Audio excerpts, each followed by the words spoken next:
আসসালামু আলাইকুম। আবুল কালাম শাহেদ আইডি থেকে আজকে আপনাদের জন্য একটি মাছের বাজারের ভিডিও নিয়ে এসেছি। আজকে এই পাংশা বড় বাজারের একজন দোকানদার ভাই মাধবদা আমাদের সকলের পরিচিত। আজকে তার কাছ থেকে মাছের কিছু আপডেট নেওয়ার চেষ্টা করছি। মাধবদা, এই কোরাল কত করে? কোরাল মাছ ধরেন বেচতেছি 900 1000, এখন 700 পর্যন্ত রাখা যাবে। কোরাল 700। হ্যাঁ, আচ্ছা, বোয়াল মাছ 700 পর্যন্ত রাখা যাবে। বোয়াল মাছ 700, বোয়াল মাছ এইটা 650, এটা 650। আইন মাছ এইটা আপনার 700 রাখা যাবে। আয়ের মাছ 700 রাখা যাবে।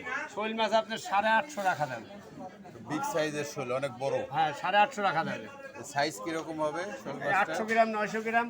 আর রুই হবে আসলে আপনার 400 টাকা কেজি। রুই 400 টাকা কেজি। এই হলো বাজার সর্বনিম্ন দাম আজকের। আপনি এখন লাগা দিতে পারেন না। ধন্যবাদ দাদা। হ্যাঁ, ধন্যবাদ।